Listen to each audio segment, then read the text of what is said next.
SuperTalk Mississippi media production. Need fast, reliable car care in Greenwood? Visit Pennzoil Lube & Go on Highway 82 West behind Allstate Insurance. Get a quality oil change plus free mount and balance with the purchase of 4 tires. Family owned and operated. We handle brakes, AC service, and more. Pennzoil Lube & Go, where we go the extra mile. Fire. Power your home or business with C-Spire Fiber. To learn more, visit supertalk.fm/C-Spire. C-Spire Fiber powers SuperTalk Mississippi.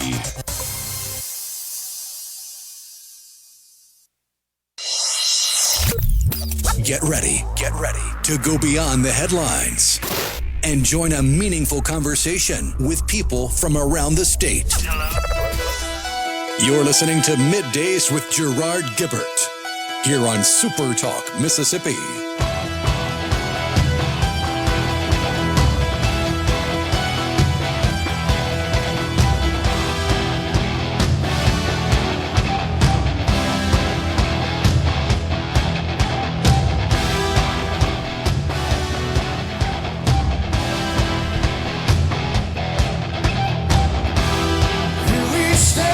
Good morning, everyone, and welcome to MidDays, SuperTalk Mississippi. I'm your host, Gerard Gibert, along with Rhino in the Element Wealth Studio, guiding you through the middle of your day with facts, fodder, and fine music on this Friday, y'all. All right, so the power went off around here this morning, huh? Oh, yeah. And looks like it's back up and running. However, I think we're still grappling with our video feed, right, a little bit. And I noticed that the parking lot was pretty empty because it didn't have any air conditioning, didn't have any power overall here for a while. So folks in the building were told to work from home. Understandable. But we're up and running, all buckled up, ready to go. Whole bunch of stuff going on out there. Thankful to you for being with us today.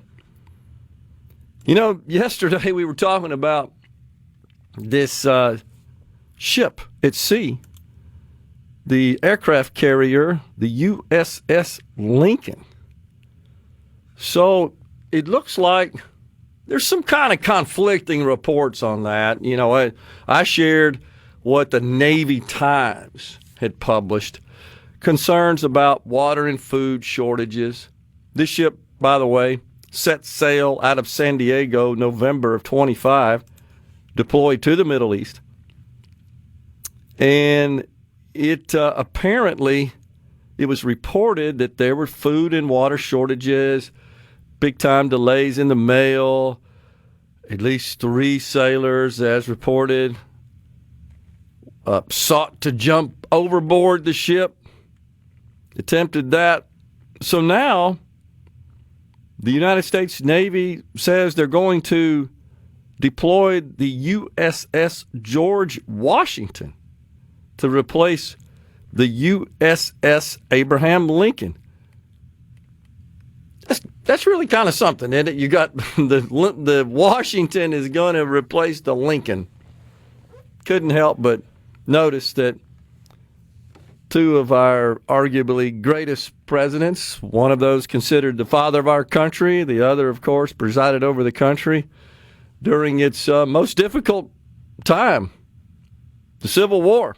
The nation was torn apart. So they are sending a new ship to the Middle East, 5,000 Marines and sailors on board.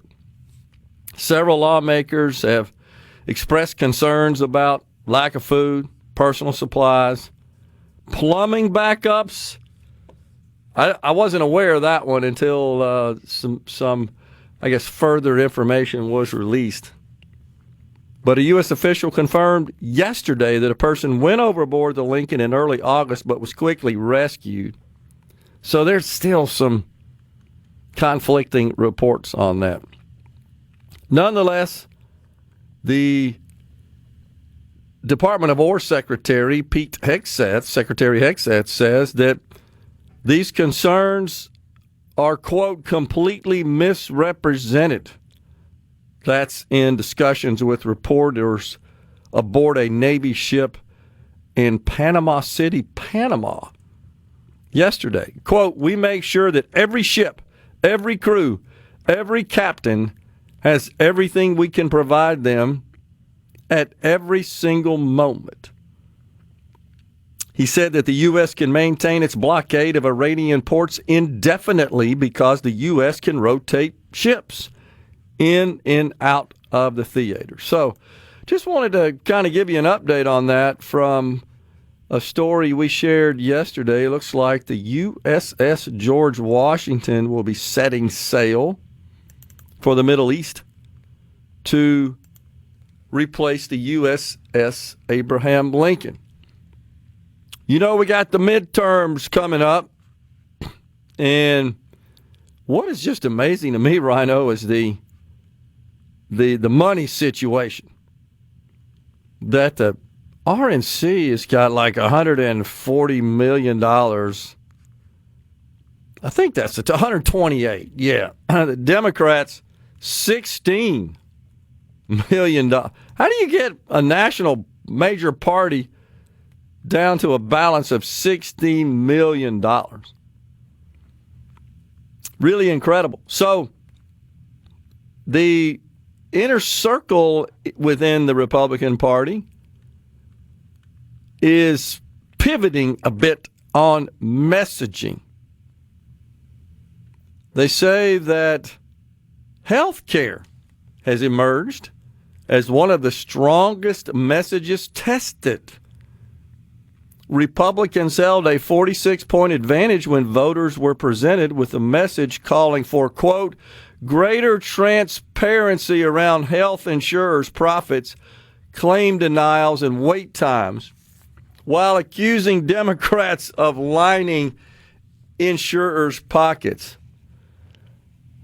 I got to tell you, Republicans, I disagree with that strategy. I don't disagree with calling attention to the frustration people are experiencing and incurring with respect to rising health insurance costs. I definitely agree that's a problem. And in fact, Rhino, I attended a fundraiser earlier this week for a state senator who said that in some polling they've done, and honestly, I'm not sure if it was formal, like send you a survey or call you on the phone type polling, or if it was just anecdotal, that just in discussions out knocking on doors, which is a lot easier to do, of course, in a Senate district than it is across the entire state or country. That requires more use of electronic tools. But said, yeah, number one thing coming out in all those personal interactions with constituents is the cost of health care. Now, I get it. The insurance companies are a convenient boogeyman that attacking insurance companies is maybe politically expedient, but the math doesn't work. I'm not defending insurance companies whatsoever. But when you look at the profitability of those companies, and I have, and anybody listening, watching is certainly welcome to spend some time reviewing their official annual report financial statements. And if you say, well, if your contention is, well, you can't rely on those, well, then we might as well shut the whole country down, because decisions that are made every day in your household, in businesses, in government, all across the country, all across the world to a great extent, are in fact based on the financial information published by these companies from, drafted by, reported by, published by certified public accountants who take on enormous risk. Anytime they audit a firm and they issue an opinion and issue financial statements, if they're falsifying that information or have just been incompetent in and just unprofessional in producing that data, they are big time liable for it. Highly unlikely. I'll just put it that way. And if we're at a point where we can't rely on third-party public accounting firms to properly adhere to generally accepted accounting principles in conducting audits and producing financial statements, we might as well hang it up. I mean, it's a brilliant system, and it works pretty good. But here's where I'm going with that. If you took all the profit of the top 7 insurers in this country, health insurers in this country, and I've done this, if you aggregated all that, added it all up, it amounts to about $42 billion a year. The total amount of money we spend on health care in this country is approaching $5 trillion. Insurer profitability, and again, I'm not a spokesperson, a lobbyist, a government affairs employee for health insurance companies. It's less than 1%. If they made zero money, your premium, and they pass that on to their subscribers, their enrollees, their customers, your premiums would drop by less than 1%. Coming right back.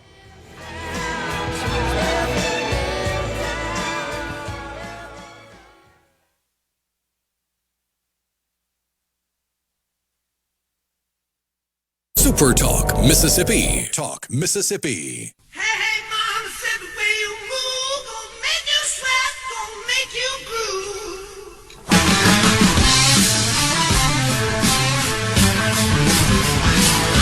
The way you shake that thing gonna make you burn, gonna make you stay.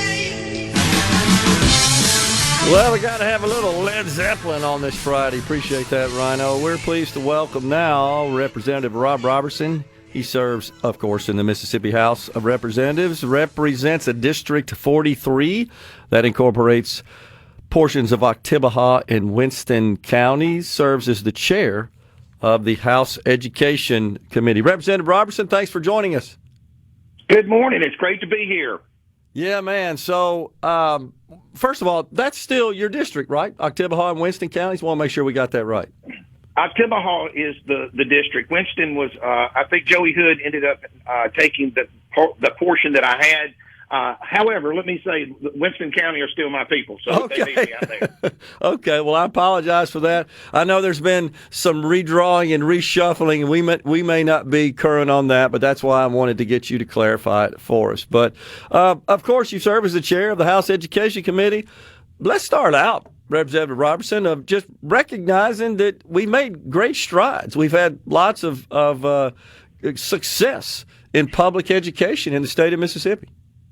You know, if I could cheerlead one thing in the state of Mississippi, our educational system and our teachers and principals and superintendents, they have done a phenomenal job of pushing us to the forefront. And I mean, to move us into what, I mean, we were typically number 48, 49, 50 consistently. And now people talk about us in the number 16, 17. Our 15. It depends on what issue and what area that we're talking about. But the reality is that we have done phenomenally well. Our teachers deserve a huge credit. And I know that sometimes the politicians like to talk about, especially whenever I'm talking about consolidation and things. I think a lot of our superintendents think that we're trying to attack them, and that's not what I'm doing. I'm attempting to get us to a position to where we can continue to do better and continue to make certain that these babies that we're supposed to be educating are getting the best they can get. And I'll be very honest with you, I'm never satisfied. If we were number 2, I still wouldn't be satisfied. I'd want to be number 1. Absolutely, yeah. And appreciate that aspiration for sure. Heck yeah, let's be number 1. And we just interviewed yesterday your Senate counterpart from Oktibbeha County, Bart Williams, and he's been attending some conferences in other areas, other regions of the country. And he says he's got people coming up to him. What are you guys doing there in Mississippi? And what are you doing with economic development? You know, you're making headlines across the country. help us figure out what the magic formula is. And as you know, and the governor likes to say this, it's no Mississippi miracle. It's just common sense. It's common sense, and I think Mississippi was the best kept secret, and I think the secret's getting out. I would love to see our state grow. I'd love to see our communities grow. We've got areas of our state that need some help. There's no doubt that they need some help. And if we can figure out ways to grow instead of reduce, one of the reasons we have been talking about a lot of the things in consolidations, we've lost student population over the course of the last 10 years, and those are lots of reasons. But one of the big reasons, people are having fewer kids. People have moved out of the state. Sometimes people have decided that they're going to send kids to private schools and what have you. So we've got to do things that are smart in terms of growth, whether that be in an economic development arena or whether that be educational. And I will say this: the quality of life you have in the state of Mississippi, Starkville. We welcome anybody that wants to come visit Starkville. We have a great community, and Mississippi as a whole. We're here to. The doors are open for business. Okay. Yeah, absolutely. And so I've seen reports, and you have weighed in on at least one report concerning the Moss Point School District, right? And I think Moss Point is concerned about less revenue coming from the state to fund the school district and operate the school district. But it's in accordance, you made that point, with the formula, and that formula is student-based. It's based on the number of students. It is, and keep in mind, Moss Point has been held harmless for years. They've actually been getting more money than most of our other school districts have been getting over the course of the last 20 years. And now, I mean, they've known that this was coming. They've known that we were coming to a point where that would end. But, I mean, they're still getting more money than most of the other districts, and they still cannot seem to operate. Now, and I'm not going to say that that's 100% the problem of Moss Point School District and the school board. However, you have to look at these things and have a little bit of common sense when it comes to what is occurring in your school district. And if you've lost population and you're down below 1,000 kids in your school district, and you're still operating like you have 2,000 kids in your school district or 3,000 kids in your school district, you have to look at, how many teachers do you need? How many school buildings do you need? And those are some of the things that, frankly, I don't think they're looking at. And I get it. It's hard to let people go. It's hard to make decisions about maybe taking one of your schools and consolidating it with your first and second grade together, or your third and your fourth grade together. Whatever those positionings should be, but there's not an industry out there that goes through the kinds of changes that our schools are going through that wouldn't have to make the same decision. Yeah, no, you're right, and of course, as you well know, there is a significant fixed cost associated with delivering public school education, and so in other words, it doesn't matter how many students you got, you're going to bear those costs. And a lot of that is attributed to facilities, buildings, and maybe you got too many. That's exactly right. One of the things during our last meeting that we had three superintendents come and speak to us, Teresa Jackson, John Ellison, and Will Russell. And Will Russell is dealing with some of these issues in Lee County, and they have taken on the agenda of closing down some of their schools because they realized that it was better financially for the school district. And I would love to see more of our superintendents out there and leaders in the communities for these school districts to take these challenges on their own. Mr. Russell took this on this problem on his own without having to have the state of Mississippi come in and tell him what to do. He's doing it on his own. We should be giving him props for being willing to take that on, because that's not a very popular thing whenever you start shutting the school down. It takes a real leader in your community to do that. Yeah, and perhaps even less popular, and we'll get you to talk about this, is, of course, the notion of consolidation, either within the district, as you talked about, shut down schools and combining multiple schools, one or more, but then consolidating and combining districts that often gets a lot of backlash as well. And I know that the Speaker of the House, Jason White, of course, created a committee, one of 6 committees a few months ago, to explore this issue. And, of course, you're heavily involved in that. What's the report there? It's really been well received as far as the legislation and legislators that have been going there. We've had 2 great meetings. The first one, we had MD come in and kind of give us an overview of ideas of what they think could happen and from a consolidation standpoint. The second meeting, I had superintendents come in, Ms. Jackson, Ellison, and Mr. Russell. They came in and spoke. They had experience in actually being superintendents in districts that had consolidated, and consistently every one of them talked about how this was tough. It's not easy, but in the long run, it's the right thing to do. Every single one of them talked about that. A lot of people don't realize this, but in the state of Mississippi, we have roughly 144 school districts. Out of those 144 school districts, we have about 25 to 30 school districts that have fewer than 1,500 students in the whole school. And that is just from the standpoint of looking at the reality of being able to consolidate those schools that are below that 1,500 threshold, to me, those are the first schools that we have to look at and see if there is a way to do this responsibly and putting these districts together so that you have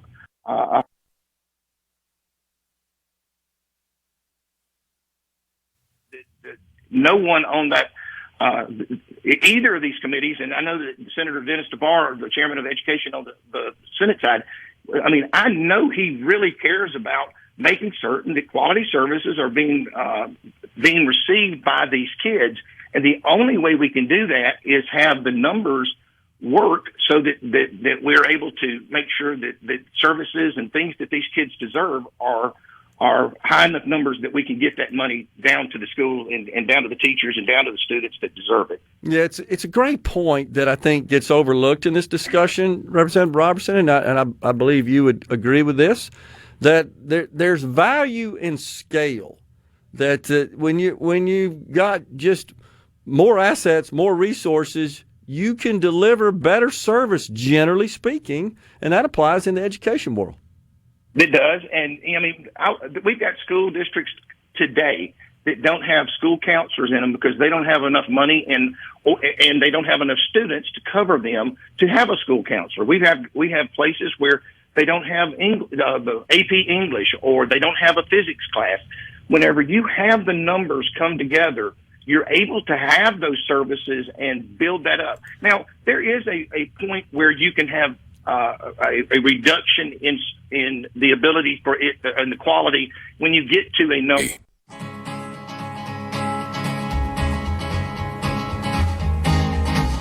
To the town of our Freer rode a stranger one fine day. Hardly spoke to folks around him, didn't have too much to say.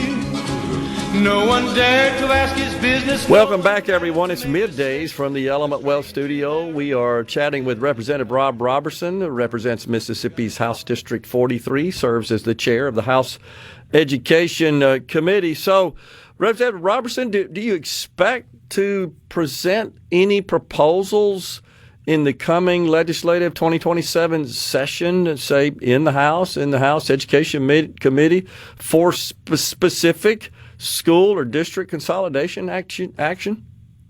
I do.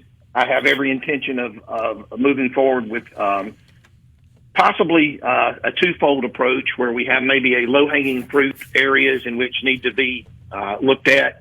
Then the secondary thing would be to have a system that tells school districts and legislatively that MDE has a certain requirement that they have to be set at. And if you don't reach these thresholds, then you would be considered for this consolidation. And frankly, it would take some of the politics out of this, and it would put us in a category of, if you meet this threshold, then we need to be looking at consolidating either the district itself with another district, or we need to be looking at saying that maybe administrative consolidation is what direction to go in. So, I mean, there's two different sides of this coin. We could do administrative consolidations. Those are far easier to do than when you try to take two schools and combine them.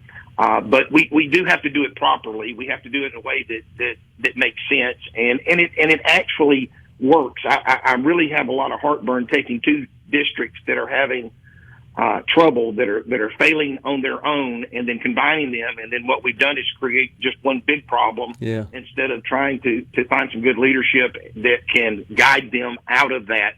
I do believe that the MDE needs to have, and they do have some of this, but make certain that we are pushing this coaching for our superintendent so that they can get better at what they need to do. And when we have a district that is looking at consolidating, don't expect it to happen, in a 6-month period. This sometimes can take a couple of years to make it work and make it work right. Yeah, no, totally understand, and I agree. I feel like that the process of establishing a standard or set of policies that are universal in nature, rather than trying to sort of handpick selectively candidates for consolidation and those who escape that process, so to speak, create standards and then apply those across the board. And I think it's a fair approach. A lot of times what has happened is you have a representative or a senator that their districts are looking at being consolidated, and they have to fight tooth and nail to keep that from happening. And I've talked to some of these people, and they know doggone well that it's the right thing to do. Yeah. But politically, it's a nightmare. And I want us to take the politics out of this and make this where it's about the kids, it's about the schools working better, and getting the types of things that need to happen. Whenever your school district is an employer in your area, and sometimes these are the largest employers in a particular area, there's problems. There's problems with you trying to do that. So I get the political nature of where this lands, but we've got to get the politics out of this and make certain that we're taking care of our kids. I mean, I equate it to if you had an emergency room, that every time you send somebody to the emergency room, you're losing a vast majority of your patients that go there. Obviously, we've got a problem. And in our school districts, we've got the similar thing going. Unfortunately, it's harder to tackle that whenever the community knows that they've got a failing school system, however, are not willing to make the right decisions to help make it work. And I get it. There's people that may end up losing jobs. There are people that may end up having to drive a little distance so that their kids can get a good education. But I'd rather pay that price than pay the price of sending a child that goes through K through 12 and finishes and can't read. It seems like it's likely in their best economic interest as well, because, of course, the funding model is one that combines money from the state based on the number of students, the funding formula enacted a couple of years ago, with a base amount and then some adjustments on top of that. And then the next is local money. And that's difficult. People are already complaining about their property taxes, which is where that money comes from. You would, if you could create a more efficient model, a more consolidated model, and spread those fixed costs over more students, then it seems like you'd have more money to operate and do good things for the kids. You're talking common sense, and common sense ain't as common as it used to be. I hate to say that, but it's true. You got a lot of people that think, and this happened here in Starkville. I don't want to sit here and throw dispersions toward other places and suggest but when we consolidated here, we had the Lions, the Yellow Jackets, and gosh, two other mascots. And when emotions get, I guess you think you're fixing to lose your school and your identity, and that really does get to the heart of the community, and they feel like they're losing something.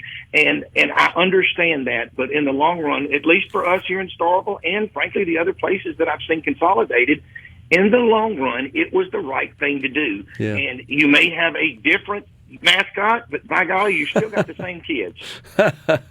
Yeah, no, that's a great point. And I will just have to point out that I've been in the Capitol during the session where I have witnessed that there are those from the education community that pretty strenuously oppose any sort of consolidation. And I've witnessed them get pretty firm with their reps and senators whenever that subject comes up. It happens. I've had several of my constituents call me whenever this was going on, and it wasn't the most pleasant experience. But I did lay my plan out, and I did lay my idea out. And we had some good leaders here that helped make that happen. It was consistent with every superintendent I talked to that did a consolidation. If you can get the community on board and you have strong leadership in that arena, it makes it much easier. But what's funny to me is that you'll hear a lot of conversations about, oh, well, this group over here will get into a fight with this group over here, and the children won't get along. Well, I'll tell you right now, the children will get along just fine. Exactly. It's the grown-ups that have problems. 100%. Yeah, the children are fine. It maybe affects them for about 24 hours, and then it's move on. No, you're right. But the adults, they sulk. And they complain and they bellyache. But that's just human nature. I mean, that's the way God made us, So it is. Well, no, I applaud the efforts, and I think I speak on behalf of Mississippians across our state that believe that we should do everything in our power, and that starts with the legislature, to achieve efficiencies in what is our number one budget line item in the general fund, and that's education. If I have one more person tell me that they think we should spend more money on education, I think I'll choke them, because here's the bottom line. We spend the vast majority of our state budget on education.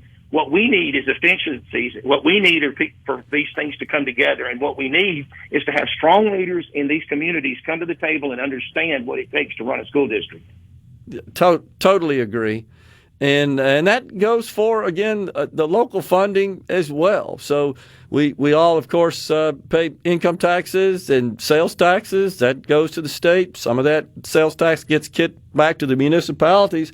But those property taxes we pay on our real estate and our vehicles, little over half of that goes to the school districts. It does.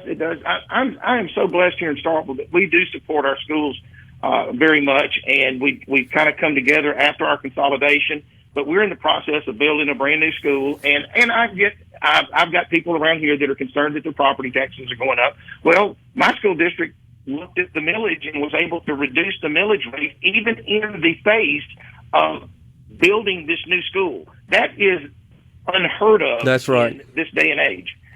So I'm very proud of what my school board did. I'm very proud of Dr. Tony McGee, who's leads the way in making things happen here. And in my community, we're very supportive of them. Now, I still hear the complaints here and there, so I'm not immune to hearing some of those things. But the bottom line is we've got to invest in our schools, but it's got to be invested right. Yeah, totally agree. And I know maybe it's words that get overused, but we really do need to run it like a business. It's what it is. Right. It's revenue coming in and spending and expenses going out, and we got to accept and apply our best efforts to be good stewards, good fiduciaries of that money.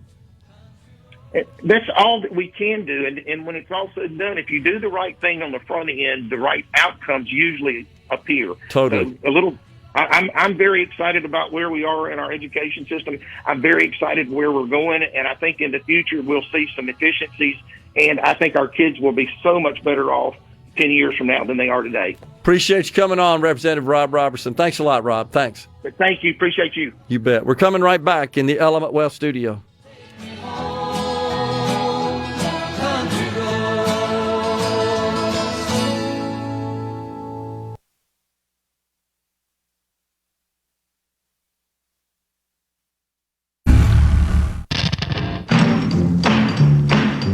I got spurs that jingle, jangle, jingle, jingle, jangle, as I go riding merrily along. Jingle, jangle, and they sing, oh, ain't you glad you're single? Jingle, jangle, and that song. Welcome back, everyone. It's Middays from the Element Wealth Studio. We appreciate Representative Rob Roberson coming on the show, giving us an update on his consolidation school district we really should say, consolidation committee update there.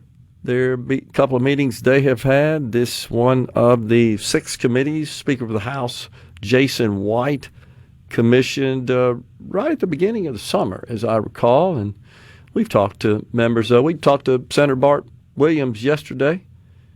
He involved in those committees as well, not on the House side, but on other, the cybersecurity committee specifically, the one that Lieutenant Governor put together. So we got 6 committees on the House side in this intersession period. We certainly got at least one, the cybersecurity committee, created by the individual who presides over the state Senate. That would be Lieutenant Governor Hoseman. So they're focused on cybersecurity and assessing our current status there.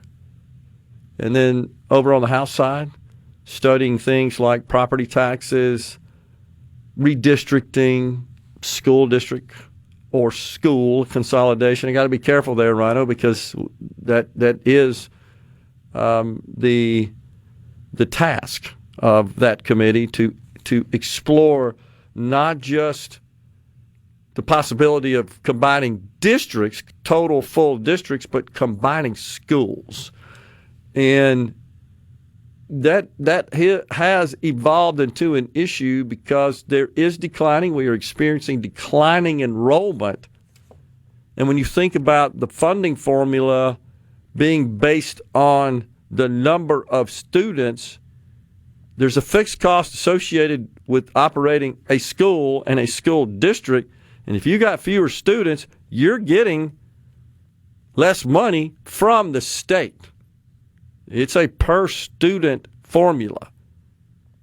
And that's, of course, as you know, why the public school establishment, if you will, are so strongly opposed to education freedom, for fear that those students in those families might opt for other educational settings, thus disenrolling from the public school, and thus they lose money because it's based on students.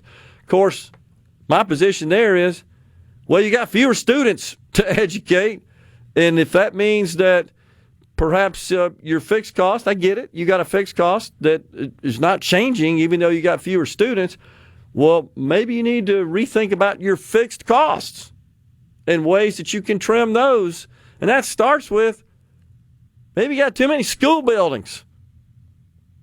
You combine those into one, you need one set of administration as an example, and you got a situation where 2 schools are relatively close. I mean, they're within a reasonable proximity that is suited for consolidation.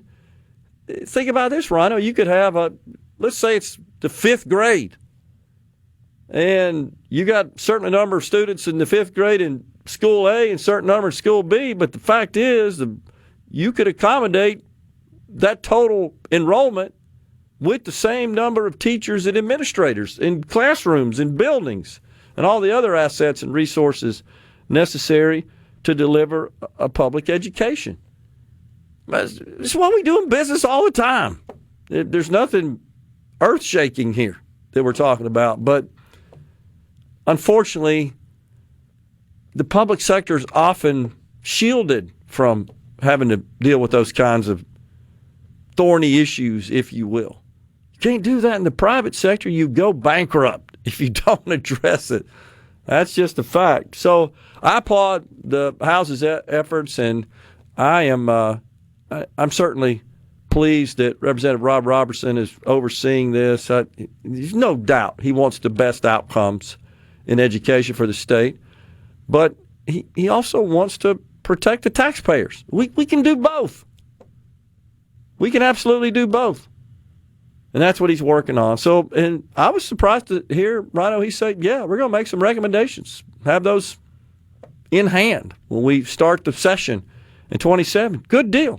I look forward to that. But I'm not kidding when I tell you I have witnessed superintendents, public school administrators get really stern and indignant, honestly, with members of the legislature at the prospect of changes in their little fiefdom. You know I'm not exaggerating here whatsoever. It's brute force protectionism. It's what it is. Man. Well, we're taking a break right here. It's top of the hour. Man, that first hour went by in a hurry. Fox News, SuperTalk News coming back, and then more middays from the Element Wealth Studio. I'll have reached the goal I'm dreaming of. Believe me, I don't want to set the world on fire. I just want to start a flame in your heart.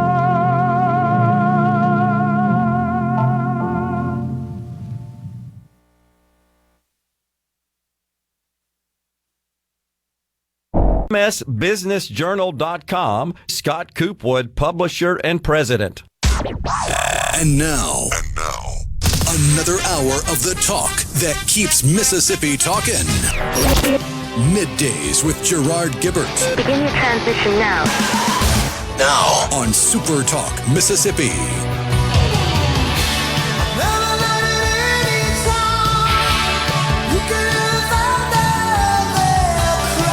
Welcome back, everyone. It's hour 2 of Middays from the Element Wealth Studio on this Friday, y'all. We got Griffin Ray coming in the Element Wealth Studio. He, of course, a member of the SuperTalk Mississippi Multimedia Journalist team there. He'll join us in the next segment to give us a roundup of all the news from across our great state.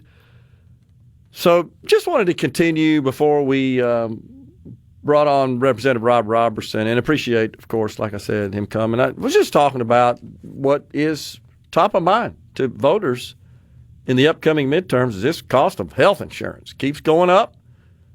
Folks don't like it. I'm with them.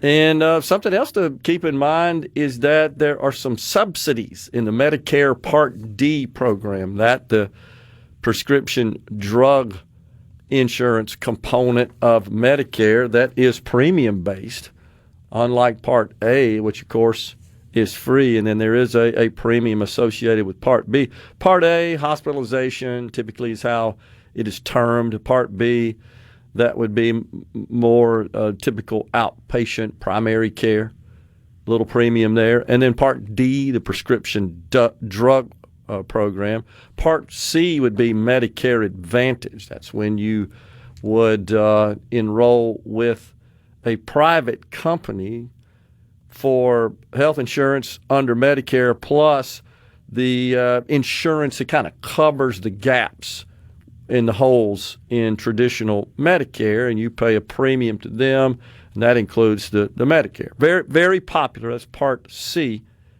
But the subsidies expire at the end of the year. They part of the American Rescue Plan. Under Joe Biden, the Trump administration has announced those subsidies will expire. So expect Medicare Part D premiums to increase for lots of folks in 2027. But I really understand that it's politically popular. It is a populist position to castigate and really point fingers at the health insurance companies as the fundamental driver of the increase in the price of health insurance. And that's because that's who we pay. That's who we write the check to. It's to those health insurance companies, and we see those numbers go up. It doesn't matter if you're in the individual market where you are paying directly out of your pocket for that insurance, or you obtain your coverage through your employer, in which case It's structured typically as a payroll deduction if you choose to enroll. And employers may contribute to those policies as well.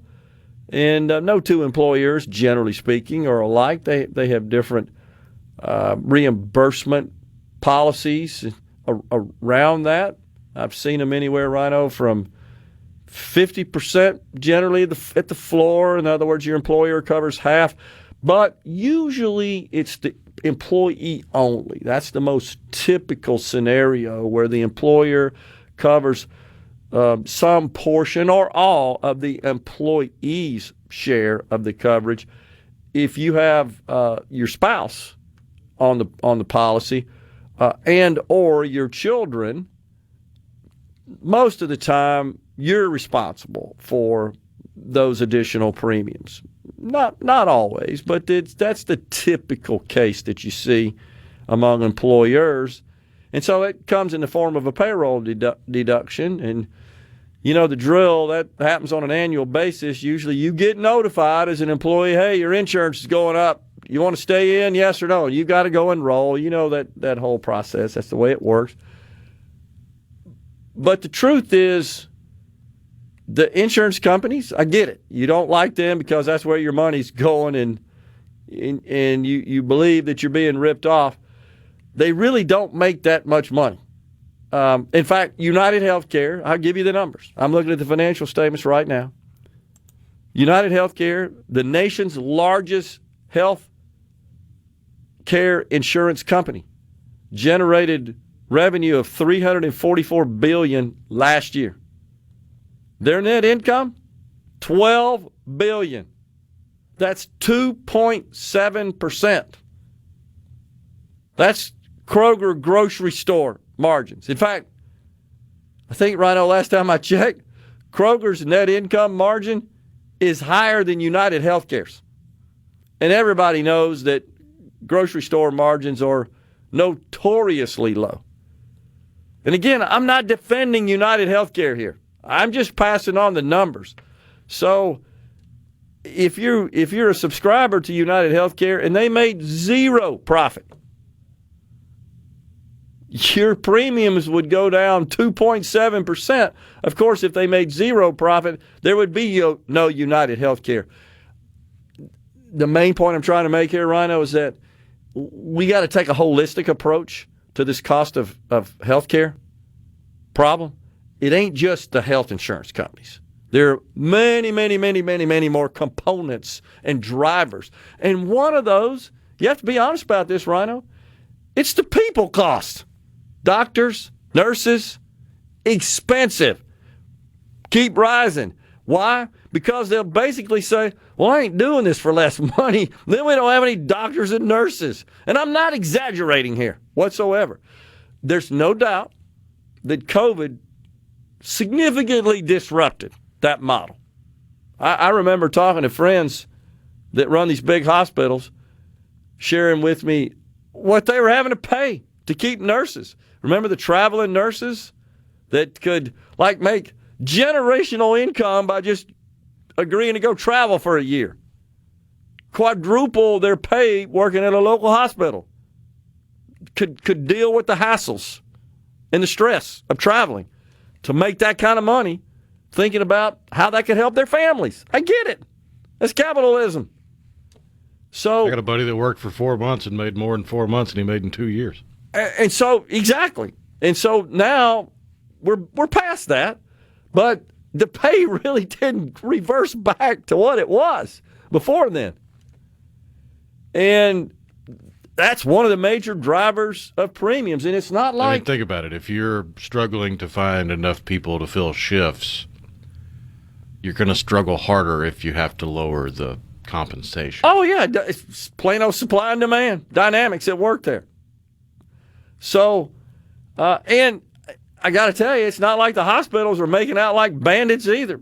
Heck, the last report I saw from PricewaterhouseCoopers said 75% of the community hospitals in this country are cash flow negative. And I know folks are saying, well, they could be more efficient. Well, sure, every business can be more efficient.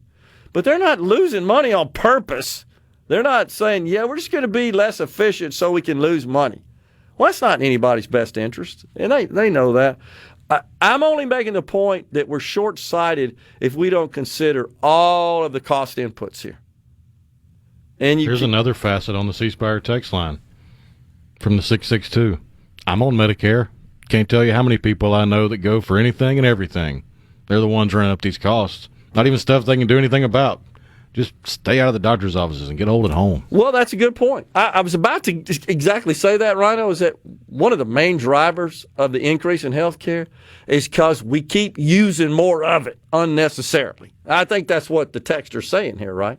I mean, yeah, if you're on Medicaid and you show up to the ER with the sniffles, it's still an ER bill picked up by the taxpayer. Correct. And even if they write you a prescription for Triaminic. Too much of that. There is a tendency in our society, in the medical industry, to over-doctor, but that's driven by lawyers. You end up your butt in court, and the lawyers own you. It wasn't too long ago, I remember reading a report, maybe 20 years ago, so as you get older, that becomes relative, that said like 40 cents of every dollar spent on health care in California was going to lawyers. You remember when Haley Barbour was governor here, we had to enact tort reform because we were running away all the doctors. We were facing a situation where we'd have like no OBGYNs in the state. That's the sweet spot for the lawyers, is it not? When there's a problem because it involves a mother and a child, juries are going to generally be sympathetic to that. And I'm not saying they shouldn't be held accountable when there's some negligence involved. But you can point to many of society's ills and draw a line back to lawyers. 100%. Totally. I used to kid my lawyer buddies all the time when I was in business that the problem is once I get drug into a lawsuit, I got to pay my way out. It doesn't matter if I did anything wrong or not. You're paying to get out of that. It's a dang shakedown. And guess what? We all pay for that. That's the second order thinking involved. You may not believe in trickle down economics, but I guarantee you there's such a thing as trickle down taxes and trickle down expenses. We're going to take a break right now. Coming right back. Stay with us.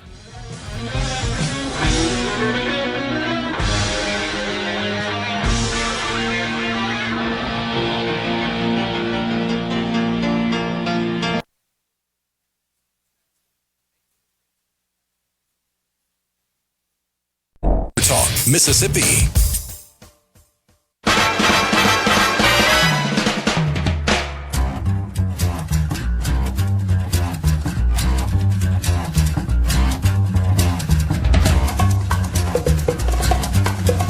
You're pulling something out of the hat today, aren't you? This was mostly for me, I feel. Okay. Folks, that voice you hear is our next guest. It's Griffin Ray, Multimedia Journalist, SuperTalk Mississippi News. What's the connection, Griffin, to the tune there we were playing? So me and Rhino one day got to talking that we have similar interests in certain animated shows, Okay. and that stems from an anime that we both know and like. And, you know, it's also kind of fun because it's jazz, and, I mean, who doesn't like jazz, you know? Of course. No, I was enjoying it. It was peppy and nice upbeat. and groovy. Right? Exactly. All right, so tell us about this flesh-eating bacteria. Yeah, Vibrio vulnificus. It's a kind of a fancy, Easy for you to name. say. Yeah, I mean, trust me, I had to look at the little dashed out enunciation aspect of it. But it's as it says, flesh-eating bacteria that causes a varying amount of symptoms and an illness that sounds kind of similar to the cyclospora, except it's a bacteria rather than a parasite, and it's pretty deadly. Like, there's already been at least 7 deaths reported on the Gulf Coast, not in Mississippi, Louisiana, and Florida. But Ole Miss, excuse me, I got Ole Miss on the mind. Mississippi has 3 cases of the deadly version, which is the vulnificus, and 29 total of Vibrio, is bacterial infection. And so MSDH officials are urging Mississippians on the coast or anyone who might be taking a end of summer travel to the beach to be cautious, be aware. Like if you've gotten a recent piercing or a new tattoo, maybe stay out of the water. Any sort of cuts on your body, open wounds, that's how the bacteria will get in. And raw oysters are also a no-no for this time of year. So if you're going down and get a hankering for some raw oysters, even up here at the half shell, maybe I would maybe go for the Rockefeller instead. Okay. But it's a way that can be transmitted through those raw oysters. And May to October is now the designated time for the warm waters to have this risk. Have they reported outbreaks in Mississippi, cases? Yeah, there's been about 29 outbreaks of the overall bacteria, and the deadly version, there's about 3. None have been fatal yet for any Mississippians. Okay. As of August 12th, at least, none have been reported. But it's definitely a threat for anyone down there on the coast. Okay, so just be careful, particularly if you have an open wound or scratch or something like that. I mean, you can still enjoy the sands on the beach and maybe dip your feet in there, but if you do end up making any sort of contact with this, well, you might not know it's the bacteria at the time, but in the warm waters on the Gulf Coast, just be sure to wash it thoroughly with soap and water. Yeah. Be careful, keep an eye on it. If it gets really dark red and inflamed or puffy, go see a doctor, and they can do something for you earlier rather than later. Be careful. Absolutely. Yeah, makes sense. All right, you guys did a good job in the news department covering this story about a Muslim who has been appointed to the bench as a municipal judge in Benoit, Mississippi. That's ignited quite the firestorm across our state. What do you guys got to say? What's the latest? Yeah, it definitely is. And Caleb Saylor's one of my other multimedia journalists here with me here at SuperTalk. Reported on it at supertalk.fm. You can go and read the 2 stories he's done on it. And Benoit, not Benoit, like I thought it was. Right. Benoit officials. You're in the north part of the state. It's Benoit, right? Yeah, exactly. Maybe towards the coast, like we were just talking. Benoit, kind of like Lafayette, yeah, that kind of thing. But the officials in the Benoit government are backing their choice for the municipal judge appointment of Asma Ali, who's a immigration attorney. She Mississippi native. She born and raised in the U.S., graduated from Mississippi Christian School of Law, formerly Mississippi College. So she's born and raised American, got all the marks checked on that department. There was a lot of controversy online, specifically from the far right. A lot of MAGA people were outraged about this appointment of a Muslim municipal judge, and there's been a lot of slack from it. Originally, it was thought she might be appointed in Ridgeland since she's from here, and then there's some talk about Lumberton as well. They both quickly debunked that and said that they had not made any recent appointments, and even one of the recent appointed judges, recent as in a couple months ago, said, yeah, I'm in this role, it's not her. Came out that it was in Benoit, and she's being endorsed pretty strongly by their government people up there. A town of about 360 people, as I understand it, in Bolivar County, right? So, and, I did a little bit of research on residence requirements for municipal judges, and you may want to check this out as well, Ryan. It looks to me like you have to actually live in the municipality to build a municipal judge under our law here. Well, Ryan will look at that. But, this got... This triggered some statements and videos and comments across social media from certainly from Commissioner Andy Gibson. He was maybe the first out of the gate to come out and denounce this. I've also seen where candidate for Secretary of State, Shawaski Young, a Republican candidate, he has actually also been critical of this move, says that one should not be able to dress in a hijab and sit at a bench in a court. Yeah, I mean, he issued a statement, sent it directly to our news email, and so we got that, and I got to read it. And it's just a lot of differing opinions on this because you mentioned the outrage from Shawaski Young and other people. Andy Gibson, I saw his post on socials as well about it. But the GOP chair of the Republican Party, Mike Hurst, came on to Richard Cross's show the other day, Mornings with Richard Cross, and he was asking for people to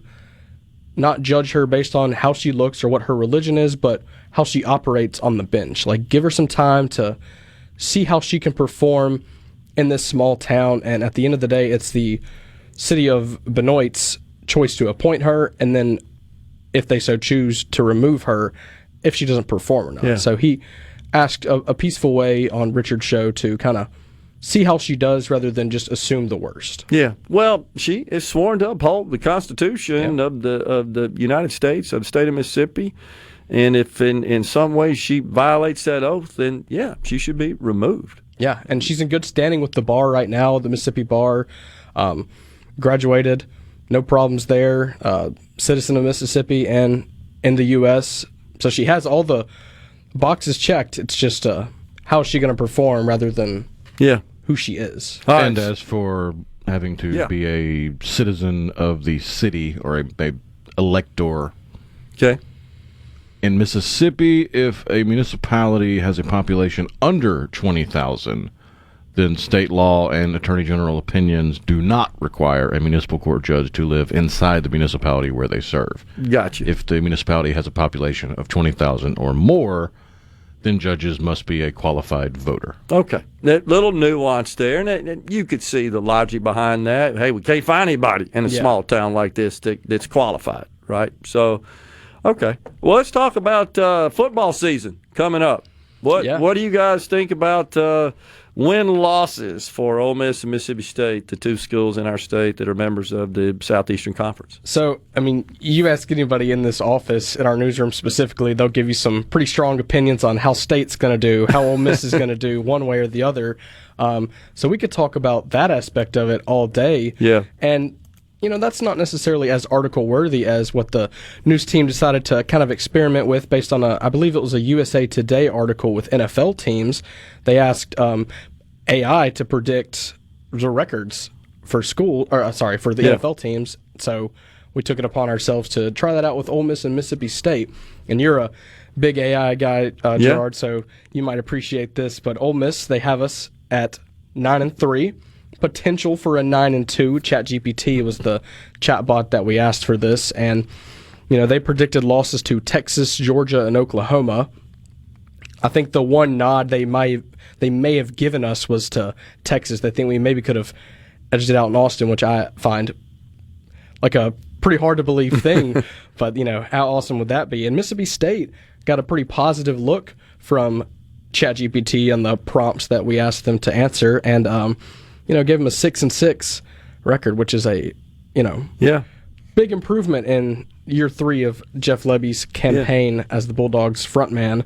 They had wins to SEC teams like Missouri, Vanderbilt, and Auburn on the list, which I think any Mississippi State fan could agree is possible, if any, on their schedule. But I mean, you point and shoot at any SEC team, and you're going to be like, man, that is a brutal schedule. Yeah. You look at Florida's, you look at Ole Miss's, you look at Vanderbilt's, whoever.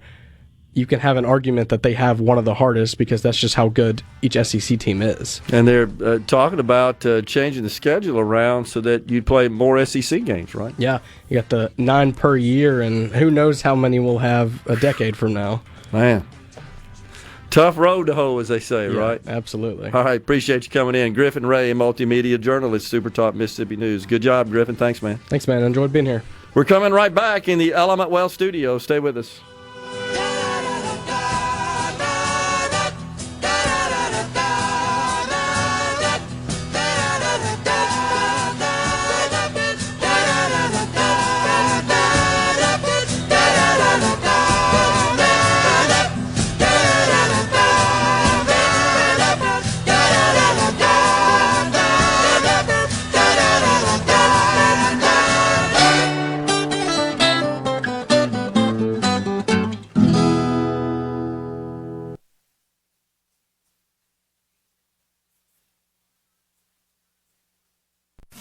From Mississippi. Let's go.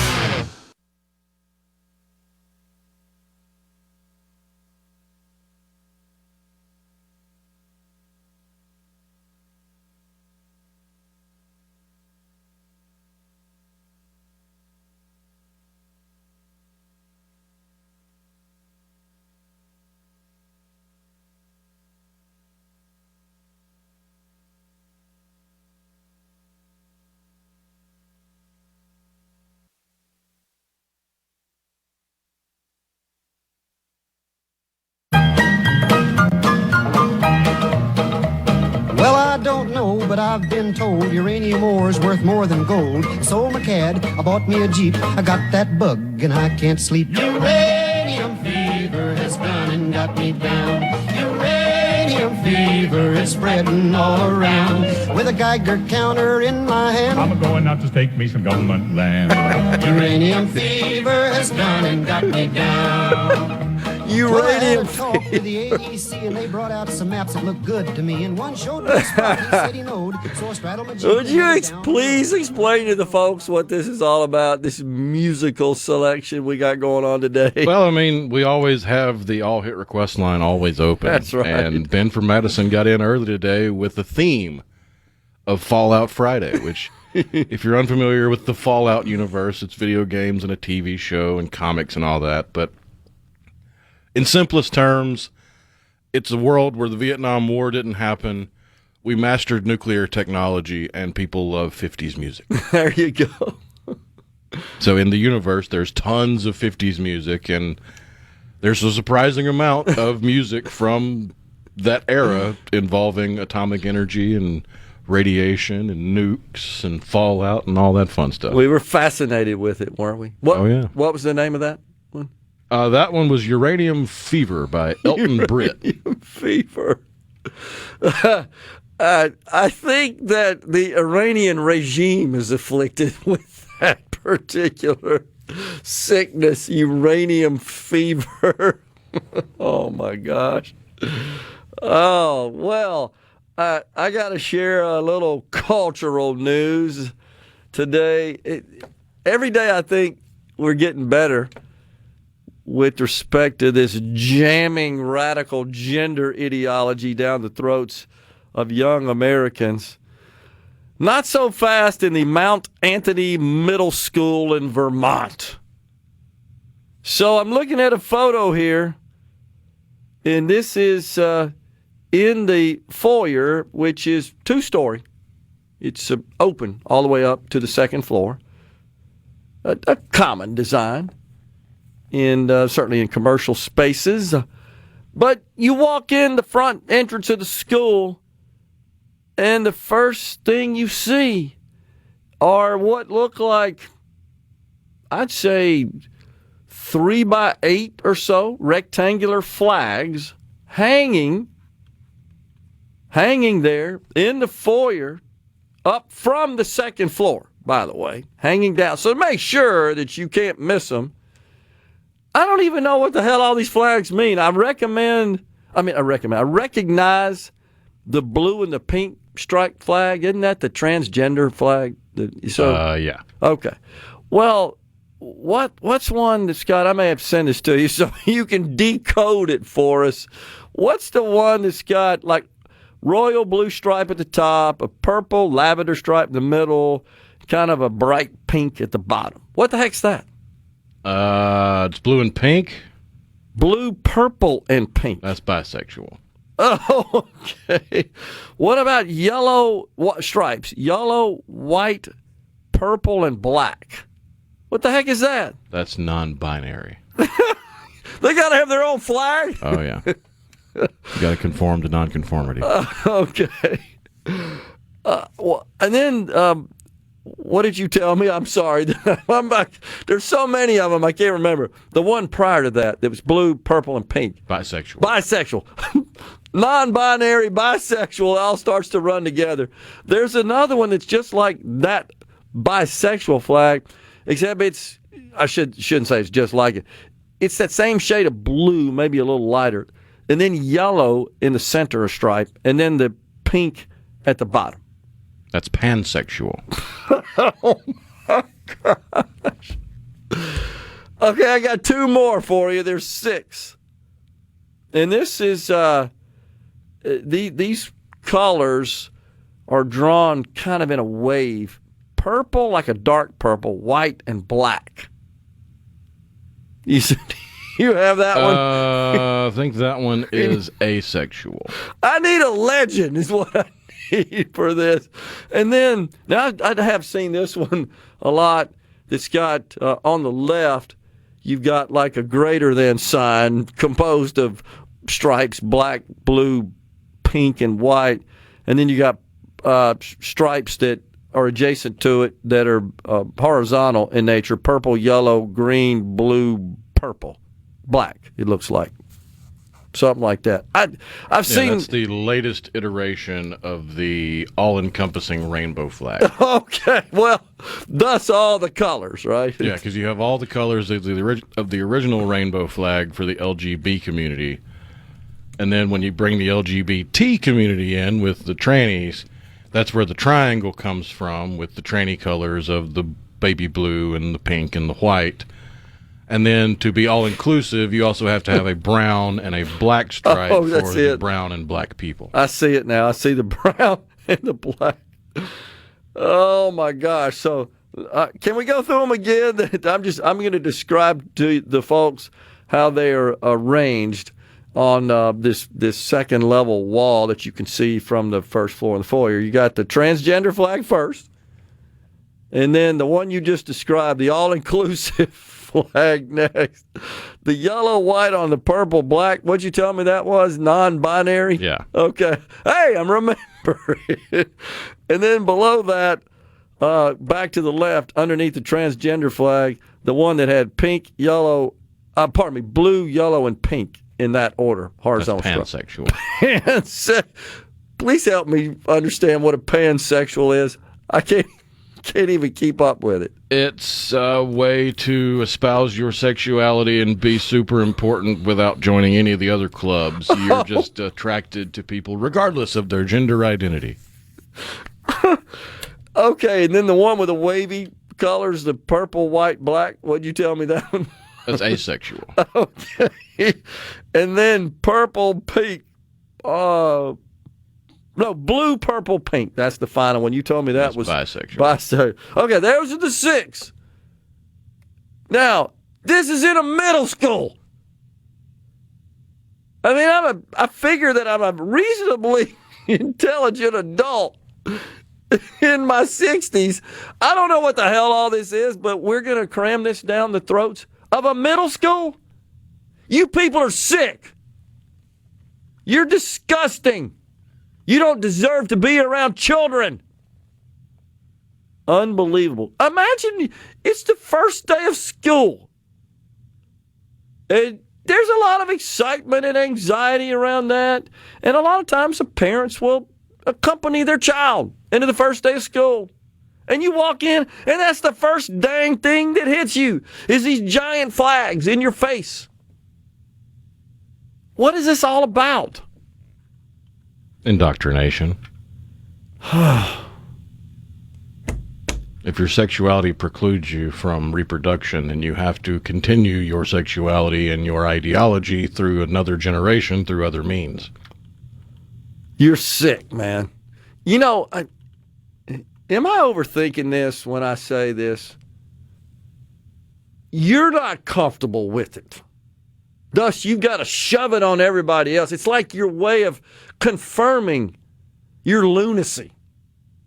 Is that a reasonable analysis? In the worst possible scenarios, yeah. Sadly, a lot of scenarios, it's simply for attention. I'm afraid you're right about that. So, totally. That the second they actually listen to their biology and stop screaming for attention from others, they immediately stop acting out. Gosh, dog, man. I just got to tell you, folks, if you know of any crazy stuff like this going on in schools, public schools in Mississippi, let me know. I want to know. And, of course, I'm looking at this post here on Twitter, and I'm looking at the comments. You know there's lunatics involved in the comments. So one of them's handle on Twitter, Rhino, bunch of sheeple, says, "Are you truly such a tender little snowflake that you were scared of this? You don't get it. It ain't about being scared of it. It's about robbing children of the only time in their lives to not have to grapple with thorny, stupid human adult problems. That's what it's about. Can't we just focus on reading and writing and arithmetic, as the old saying goes? Why do we have to include gender ideology? Because pathetic people make their ideology their entire personality. Pathetic people is right. Well, I took the whole segment up on that one, but I don't care.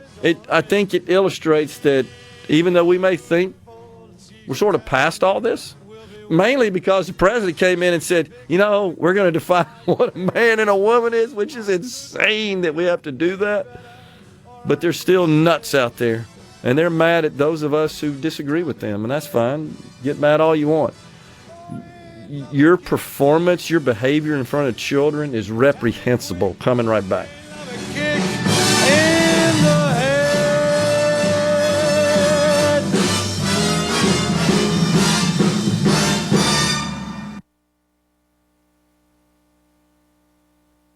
Poly up 2, 1 on Super Talk Mississippi.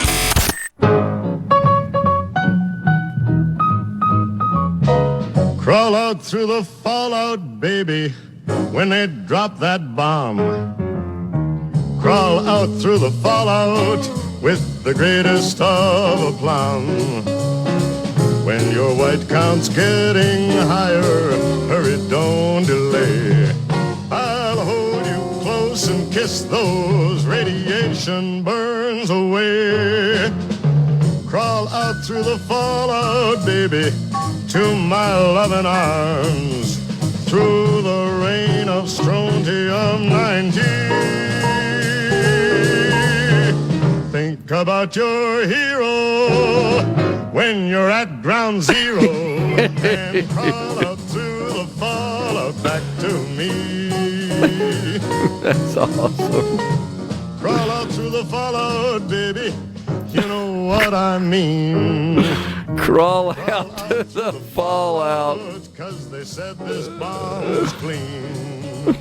If you cannot find the way, just listen for my song. I'll love you all your life, although that may not be too long.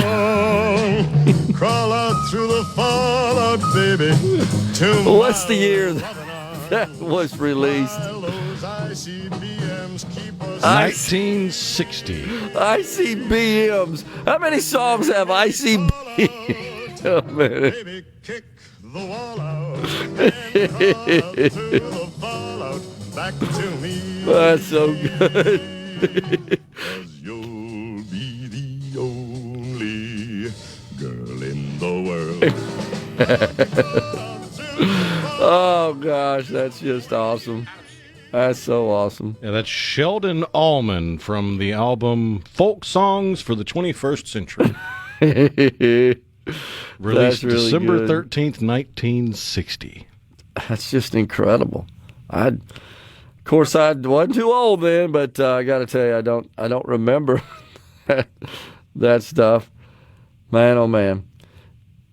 Peter Schiff is a media guy that he's not seen as much as he once was, but he does have a huge following on YouTube, Twitter, Instagram, Facebook, news personality. And he is he's created a little video where he's really blasting no relationship Adam Schiff. And that's because he, of course, Adam Schiff, is a former representative of the state of California, running for Senate, I think, right? Shifty Schiff, as the president used to call him, a candidate for U.S. Senate in California. And Peter Schiff says that Adam Schiff is really crazy in that he wants the tax code to punish the rich. He said they should be punished for being too rich. I mean, that's literally how they think. He doesn't understand that the investments they make to become rich and the creations they produce to become rich benefit everybody. I know that Shifty Schiff, Adam Schiff, doesn't get that. It's insane to think that punishing wealth and success helps the economy. In fact, it hurts it. It hurts all of us. Their wealth isn't standing in the way, preventing anyone from achieving wealth. In fact, if anything, they're creating tools that enable others to pursue their life's endeavors and become wealthy at it often. So I applaud. By the way, Peter Schiff, I know you've played this on the program a couple of times, Rhino. He was the one that was roving around the 2012 Democratic National Convention, and he had a mic in his hand. It was understood, recognized as a journalist, and he was stopping among the attendees and asking them this very straightforward question: should we ban profit? This is 2012. Of course, you remember that the year that Barack Obama was elected for a second term. 2012, I don't remember where the convention was held, but he was roaming around asking people, and it was incredible. This is 2012.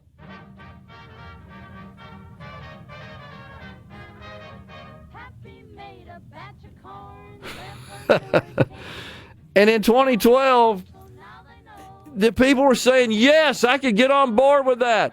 Let's ban profit. Let's outlaw it. Yes, I could be for that. It's what they thought.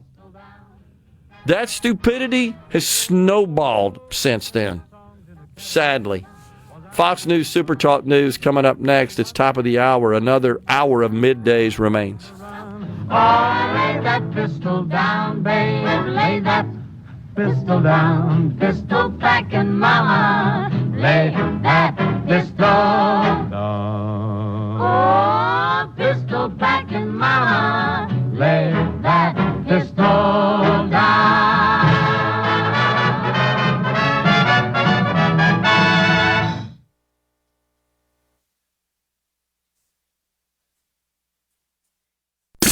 Beyond political posturing. You're listening to Middays with Gerard Gibert here on SuperTalk Mississippi.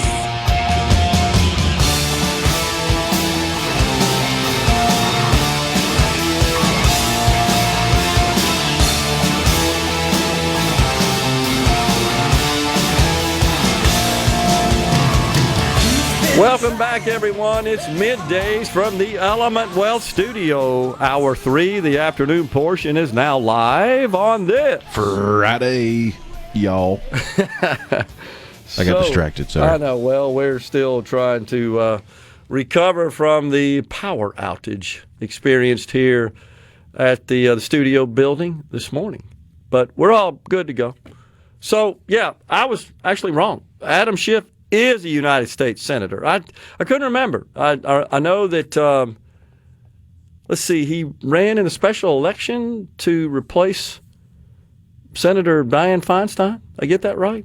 I believe that's correct. He served, of course, over in the House and was one of the main ringleaders in the impeachment of the president in his first term. When did he run for Senate there, Rhino? Did he... Prior to that was Barbara Boxer.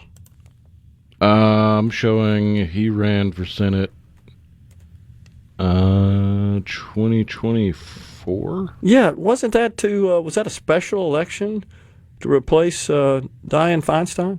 I don't remember all the details of California politics, but I know he switched over from the House, suited up, ran for Senate. Alex Padilla, the other senator, I do recall that from the state of California. Yeah, he took the seat that was held by Dianne Feinstein, but it wasn't immediately after her because I believe there was an appointment made. I'm trying to find out who it was because I remember it being significant. Yeah, I'm looking at LaFonso Butler. Yeah, LaFonso Butler was born in Magnolia, Mississippi. That's right. We talked about that. Yeah, we talked about that. I knew there was some connection there. Yeah.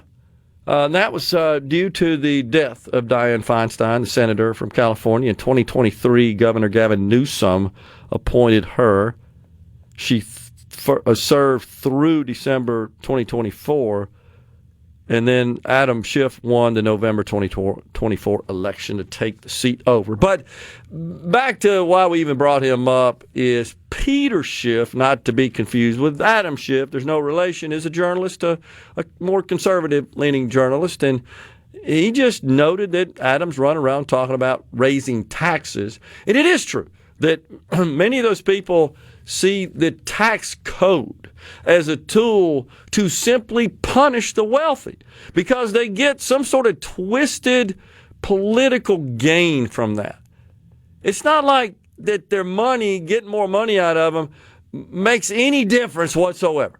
If that were the case, we wouldn't have $2 trillion deficits. It's not like, well, if we could just get more tax revenue, we could expand the programs and spend more money. As I've said so many times, no, the Congress doesn't even work that way. It's not like they look in the bank account and say, well, we only got this much, guys, so we're going to have to hammer out a budget here that doesn't exceed that. If that were the case, we wouldn't have $40 trillion of debt. It's just a punitive tool. If you could seriously throw money at a problem with little to no oversight, then we would have solved world hunger 10 times over. Boy, ain't that the case. How much money has been spent on trying to fight world hunger. 100%. Totally agree. So that's insane, but that's how it works. On the C Spire text line, I had somebody talking about raw oysters. Raw oysters, no thanks. I prefer fried. That being said, I love Half Shell Oyster House. Mary Kay sent that to us. Someone said, be sure to warn folks who have a compromised immune system because of chemo radiation treatments that they should not have raw oysters or go fishing in the Gulf. My husband ate one raw oyster, got Vibrio fulnificus, I don't know if I said that right or not, and dies after suffering from open wounds all over his body. Man, so sorry to hear that. I wasn't aware of that. Is there some problem of consuming raw oysters if you have a compromised immune system? Yeah, I mean, they're usually a higher, what's the correct terminology, vector. Okay. They're a more dangerous vector for pathogens. Okay. Man. If you have a healthy immune system, usually the body can fight them off. But if you have a compromised immune system, it's a bad idea. Sorry to hear that. I really am. Donald in Kokomo says, pansexual, the kitchen is not even safe from these freaks now. Oh, my gosh. I know it's off the subject, but do you think interest rates will go up this year by December? I don't. I mean, that's my personal opinion. And that opinion pretty much aligns with the futures markets as well. Inflation has been somewhat moderate. The latest readings we got this week, we got the Consumer Price Index Wednesday, the Producer Price Index, that would be at the wholesale level yesterday. Both came in within the expected range. I don't see that happening.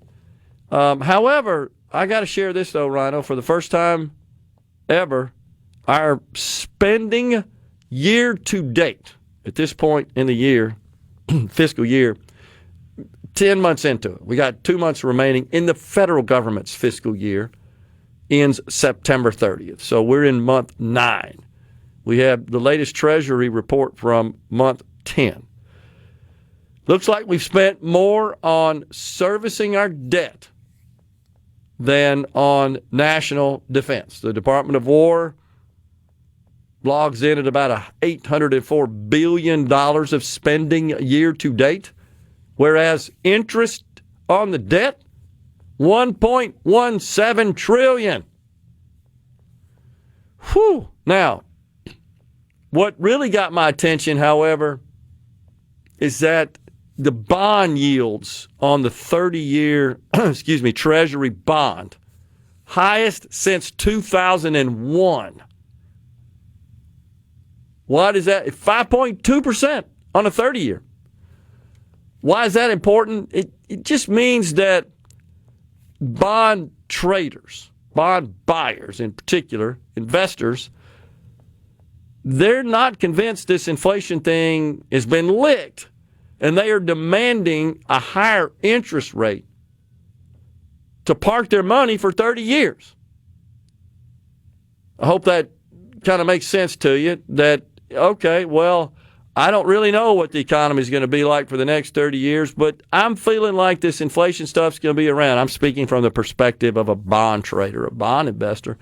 I got to have a little more money. And so when the Treasury, it literally auctions off those bonds, and that's what determines those interest rates, the 30-year coming in at 5.2%, again, highest in 25 years. That also means that there are concerns about the nation's balance sheet. And bond traders say, I got to have a little bit more because they feel like they're taking more risk. Now, the federal government is not going to default on its debt. What it is going to do is print money to service it. What are the consequences to us? We don't trade bonds. I'm not buying 30-year bonds. I dare say, Rhino, there are not many people listening to us today that, unless they're in the bond trading business, as an individual investor, likely not buying 30-year Treasury bonds. That's fine. By the way, guys, traders, other financial institutions, banks in particular, they're buying them every day, all day. They're managing their balance sheet, and they're liquidating them, redeeming them, selling them, buying them. That's what folks that do that in these financial institutions do. So that's your money that you've deposited with them. They loan it to make money, or they invest it to make money. That's the basic business model of a bank. But this is concerning, and I hope our government is paying attention to that. You can learn a lot from watching these bond traders, as you know, Rhino. They're pretty good. They know what they're doing. And so what they're telling us is that, guys, you got to do a little better to give us confidence that this inflation thing is under control. And again, we've been talking today about the concerns of people headed into the midterms, centering a lot around the cost of health care as well as just overall cost. And Republicans are looking at pivoting to talk about that. But I think what people want to hear is, okay, how are you going to drive down the cost of my health insurance? Just smearing insurance companies for their profit ain't going to do it. And honestly, I have concerns about that because it's not like it's not a competitive industry. There's like over 300 health insurance companies in the country. There are half a dozen or so that dominate, no doubt. But it's not like there's not competition for that. So I don't know what kind of policies you could have.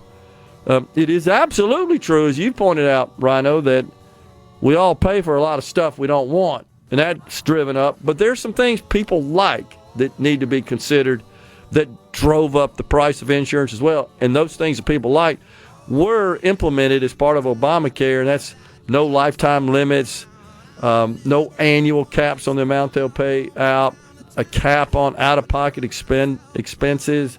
All of that adds up to, I got to get more money for my premiums from the insurance company's perspective. That's stuff people like, but it didn't take a genius to figure out, wait, if you're going to give us that, then we're probably going to have to pay for it. Not going to be free. Coming right back.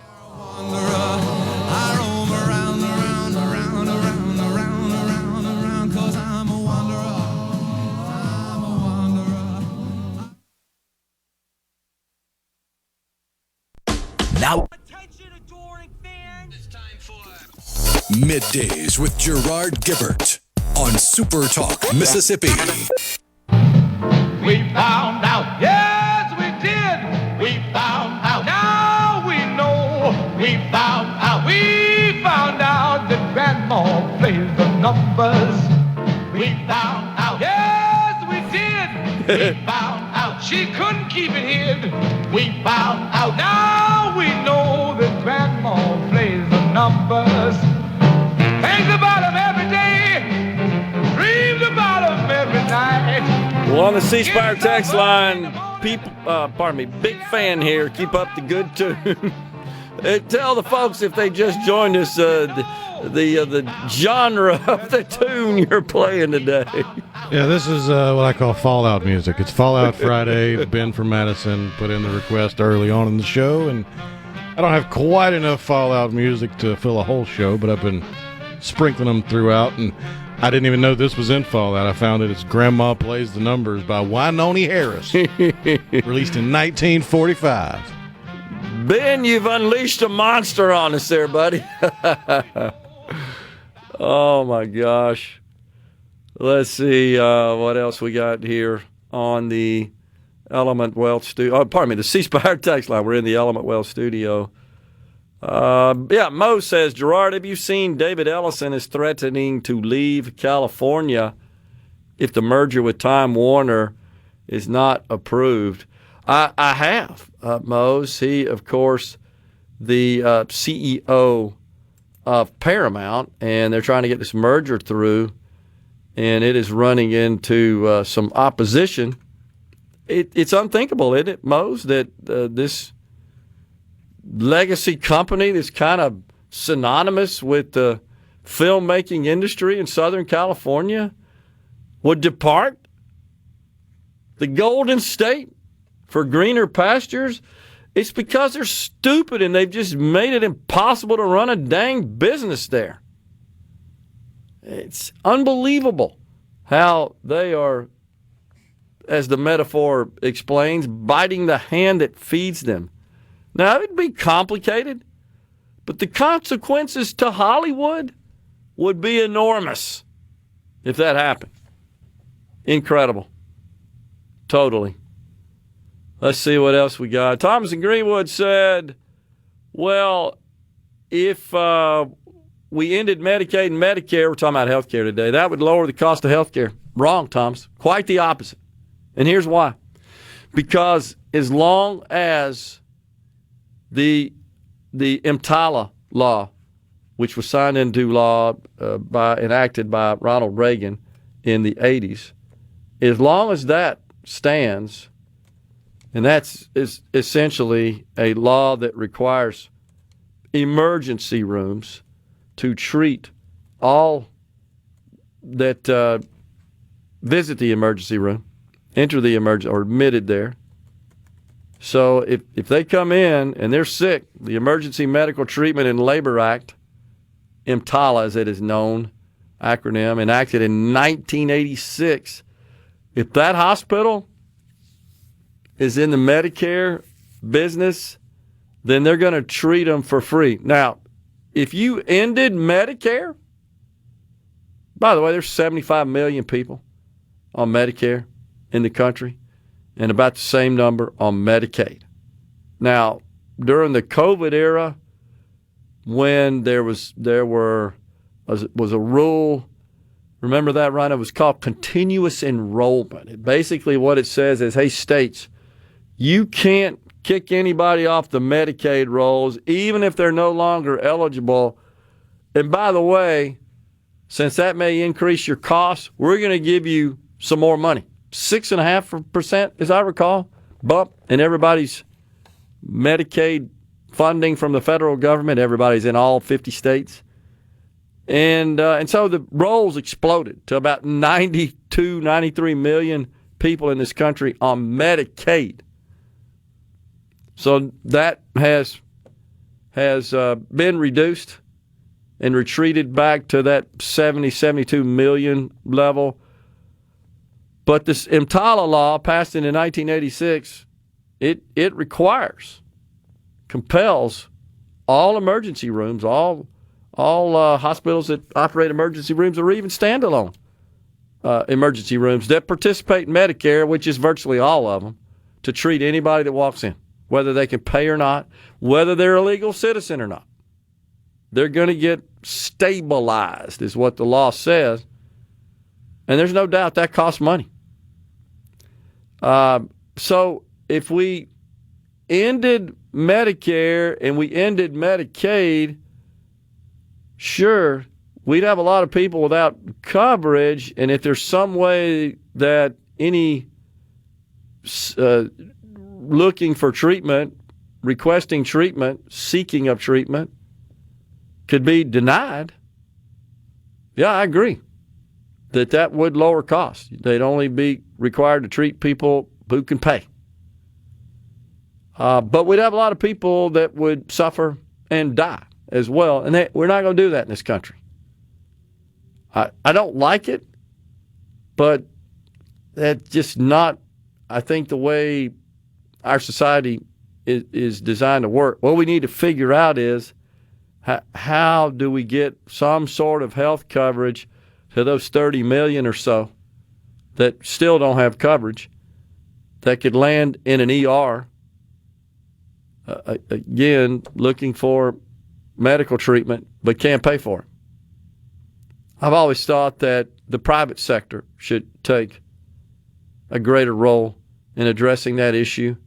30 million people, seems like there would be some way that the private sector could get involved in extending healthcare coverage, maybe from their own company, their own group plans, and come up with some way to jointly fund that between the company, the business, and the organization and the government, not just pitch that problem on to the shoulders of the federal government, in which case it's just a black hole of taxpayer money. But that's where kind of we are with this as we approach the midterms. Rusty says, if it's not a true emergency, charge them for prescription. My wife worked in the emergency room and says much more non-emergencies came in. Yeah, that's the problem. But as you know, Rhino, if you walk in an emergency room and you say, I'm having chest pains, you're going to get whisked back immediately. Again, whether you're having them or not, whether you need immediate care, treatment, attention or not, you know why? Lawyers. That's the piece you can't forget about, guys. There's lawyers that are just stalking. Oh, you called that one wrong. They'll own the dang hospital before it's all over with. That's the problem. It's the litigious nature of our society. And why do lawyers like to go after doctors? Because they got money. That's like in business school, you know, they teach you, when's the best time to collect money from people who owe you? When they get paid. That's when you go after them. Figure out what their payroll cycle is and bombard them. Same deal here. It makes no sense to sue somebody that doesn't have any money. And while I get it, I agree, Rusty. I witnessed a case about 6 or 7 years ago.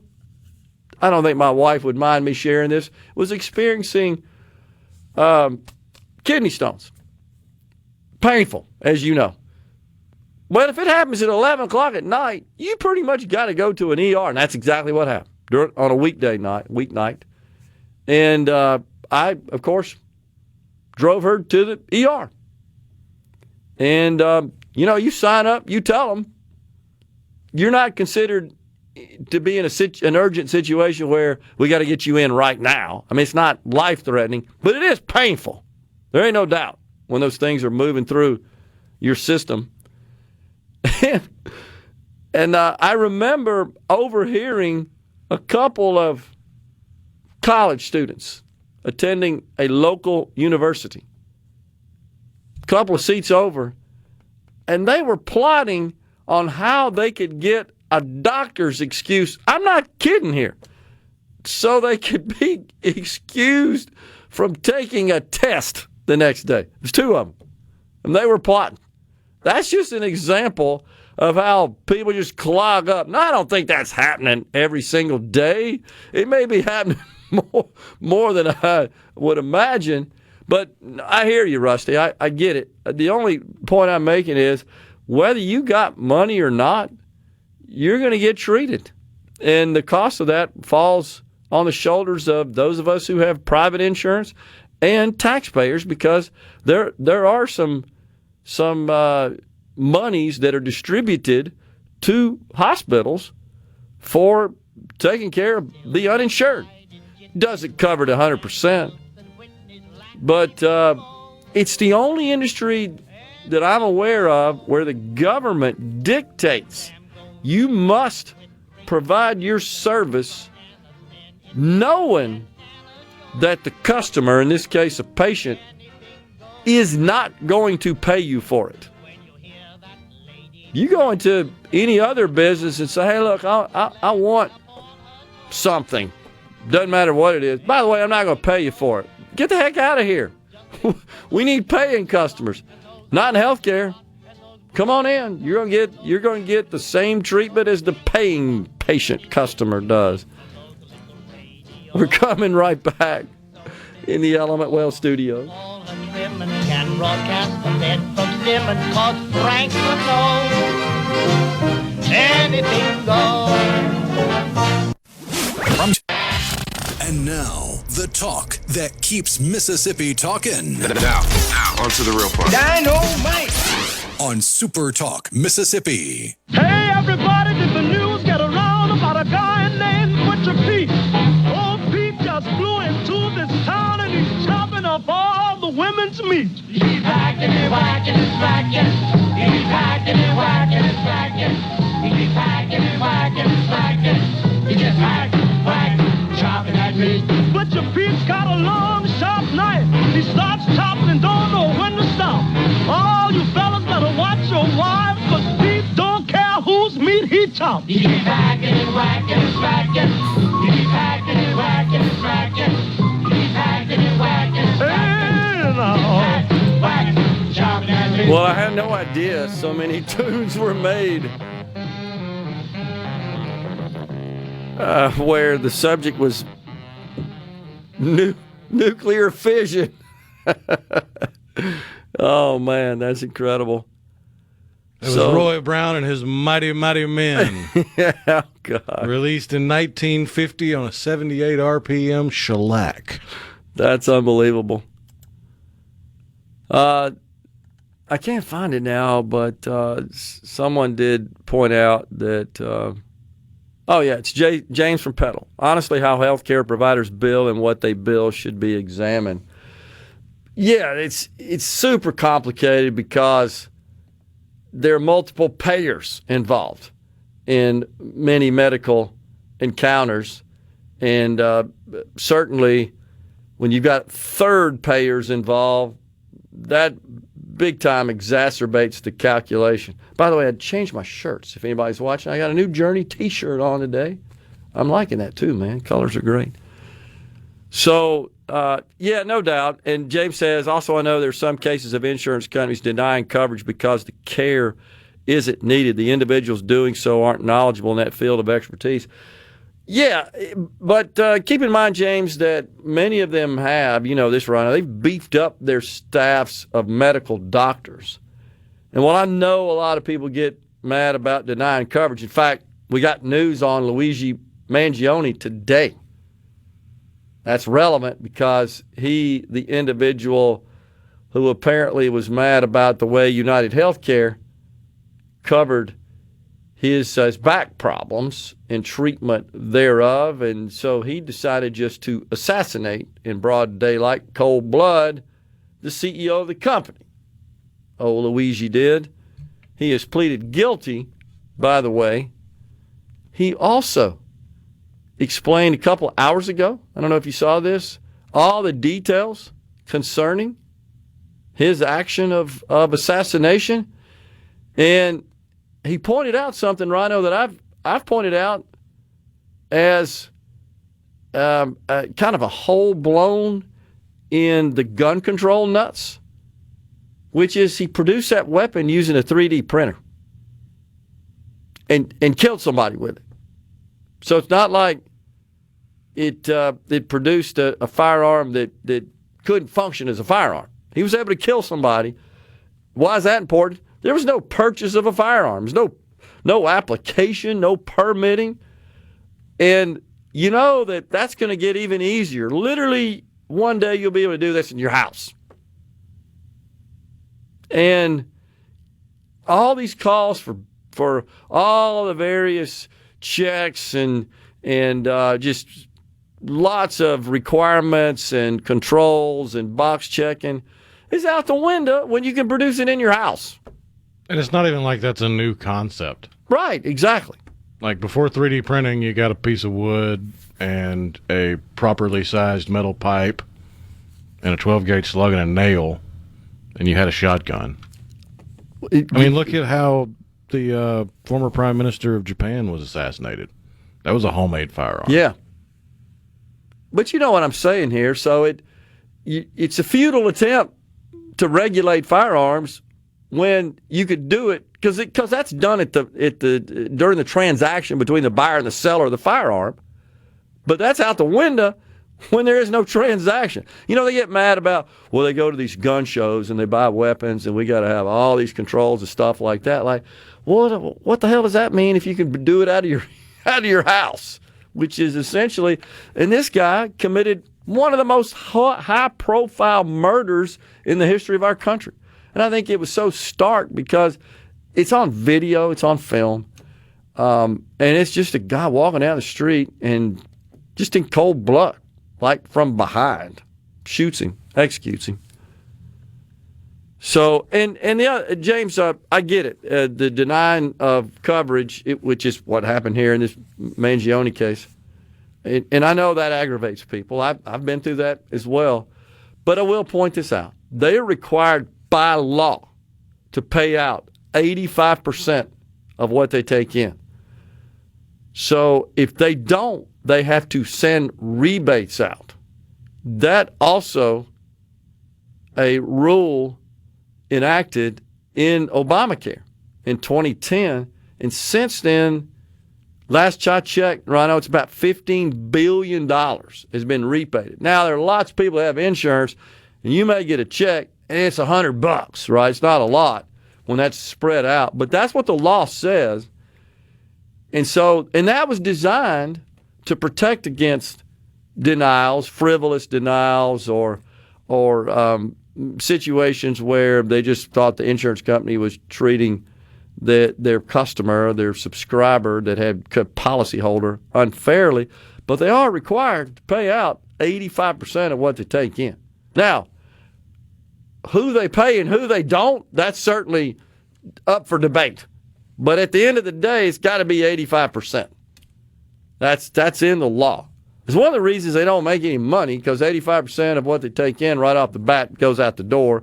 The 15% that remains is what they used to pay expenses, and anything after that is a little profit. I'm just saying again, we need to focus on all the aspects of the healthcare delivery model, not just the insurance piece of it. And I know folks are telling us about crazy stuff that happens in the ER. Man, I get it. Like I said, I've witnessed it. I know that is the case. But just as soon as, you allowed an ER to deny treatment to someone, and they made it back because somebody told us they've driven people in an ambulance and said they had a stomachache. Yeah, that's insane. And we're all paying for that. And I know that happens. But as soon as you say, I'm sorry, I'm not going to pick you up, you got a stomachache, it turns out they were having a heart attack, and then they die. Lawyers would own everybody. That's the problem. And then if you said, well, we want to give them immunity, then people would raise hell and say, well, no, we don't want immunity. They made a mistake. We want to sue them for all their worth. It's a hard problem. That's the point. And I don't have all the answers. I really don't. It's a lot more complicated than I think meets the eye. I know y'all are saying insurance companies are honest. I don't even know how to define honest. That's on the C Spire text line. I'm just telling you 85% of what they take in. You can't find another industry that says, hey, of this revenue you take in, you got to pay a certain percentage of it out. No other industry. If that were the case, all the technology companies whose products and services we use on a daily basis would not generate the enormous amount of profit they do. In fact, NVIDIA made more last quarter than the entire insurance industry did last year. But nobody complains about NVIDIA because we don't buy stuff directly from Bernie NVIDIA. Sanders does. Yeah, that's true. He doesn't like them making all that money. Well, he doesn't like anybody making any money. Let's be honest. Unless it's him off book sales. Yeah, that's right. And speaking engagements. Oh my gosh, you're so right about that. So you did ask Thomas somewhere. You've sent about 8,000 texts in today. I can't even find it now. It doesn't really matter. You want to know what precipitated? I believe it was you, Ronald Reagan, passing EMTALA. Was that you? Was that him? I thought it was. excuse for signing the socialist legislation into law. I tell you why. I got curious about this a few years ago and spent a long time researching it. Before this EMTALA law, that's the one that requires an emergency room to treat everybody that comes in. And what the law literally says, I think the word in the legislation right now is stabilize. You're coming in and you're having a baby, you don't have any insurance, they don't ask you for insurance. If you're at some point in the delivery process, you're going to get treated. And they're going to deliver that baby and take care of both, mother and child. But the reason that he signed EMTALA was because before that, I found this fascinating. Before that, you showed up at the ER, you didn't have any money. Not in all cases, but in many cases. Or you had some situation that really wasn't acute, urgent. They shipped you to the county hospital during a time period where every county in America had a publicly owned, publicly run hospital. And guess what then happened? They took care of you for free. And the taxpayers covered it, and it got to a point where these things couldn't make it. They were breaking the counties. They shouldn't be in the healthcare business. By the way, currently in this country, 45% of the county hospitals are cash flow negative. They lose money, and taxpayers cover it. Final segment's next.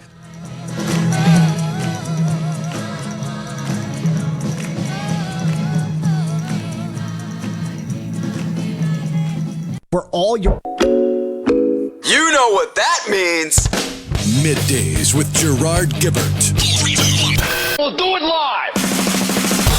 On SuperTalk Mississippi. It's finally Friday. I'm free again. I got my motor running for a wild weekend. It's finally... Well, I know that's our custom to bump us into the final segment with the great George Jones. It's finally Friday. But I got to tell you, Rhino, that was some clever and crafty, creative work you did to dig up all those nuclear age 50s tunes. Big hit on the C-Spire text line as well, man. That was pretty cool. I dare say not another radio talk show in America that had that component. And you definitely weren't hearing Fallout songs with the little tiny sprinkling of anime music as well. That's right. It was Bo from Starkville, by the way, that told us about driving an ambulance in Columbus and picking up patients at 2 o'clock in the morning for a stomach ache. Yeah, it's crazy. No, I get it. I know, but I'm just pointing out again, if you don't attend to it and you make a mistake and something happens, God forbid, to the patient, the lawyers own you. That's why they don't. That's why we over-doctor. Now, we all pay for that at the end of the day.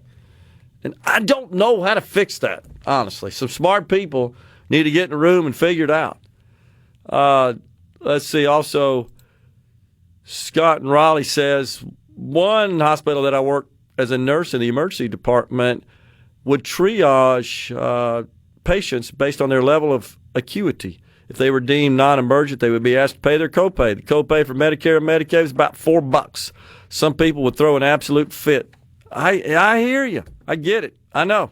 It's one of those things. It's a difficult one. And I get concerned that even our friends on the right are mad about the profit that's being made. I thought we supported capitalism and profit, but they also oppose government-provided socialized medicine. So you can't have both. Those are not compatible. And here we are. Because usually in insurance, you're talking about your individual coverage or a tiny group of people, meaning your family. And that is why socialism sells so well, is because in small human units, human nature is lending towards the inherent greed of socialism. Yeah. The problem is it doesn't work at any scale bigger than about 50 folks. And in fact, this idea. But that's human nature. It's human nature to be greedy for yours and your family. I've used this before in my speaking, and I have to admit, I got it from you. I did it Monday night.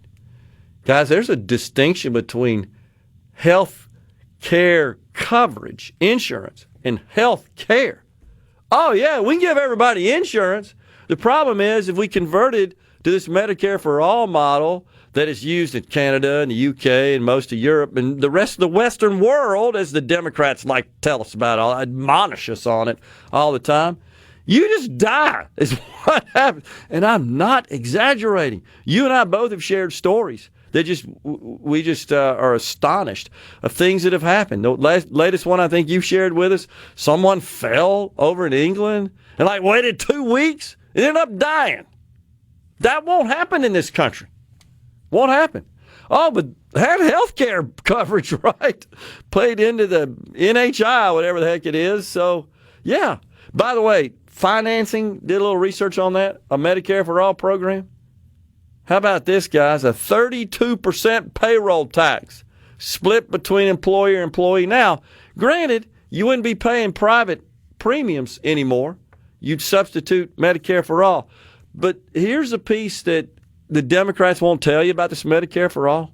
And you are familiar with the industry and you know what I'm about to say here. If you started reimbursing at all medical treatment, all drugs, all therapies at Medicare reimbursement rates, we wouldn't have any dang doctors. That's one of the reasons, by the way, that lady died. Because there's not enough people that are willing to take the risk and undergo the stress and all the other just challenges associated with being a healthcare provider. I mean, what's the point of going to school for that long and learning that much and putting that much on the line every day when you're getting paid roughly what a Chick-fil-A manager makes over here, and you have a patient list that's longer than the population census for most villages? That's what they won't tell you. No, you're right. So, heck, I know you've heard them too. I have enough doctor friends that are saying right now it's borderline worth it. And that's when they're working in environments that are largely commercial reimbursement. But imagine if there were no more commercial reimbursement, which is considerably higher than Medicare, and then Medicaid falls in below that. If we reverted to that, or converted to that, I should say, I just don't know how many of them would stick around. I really don't. A 25% income surtax. How about that? Of course, that would be on, by the way, not just the top 1%, but like everybody that makes more than $250,000 would have to pay, and that still wouldn't be enough. More than doubling all individual and corporate current income taxes. An 80% reduction in non-health federal spending. We could cover it with that, right? How about this one? 108% of GDP increase in the national debt. 108. Unbelievable. Or a combination of all the above. Unworkable. Out of here today. Stay safe and God bless. A SuperTalk Mississippi media production.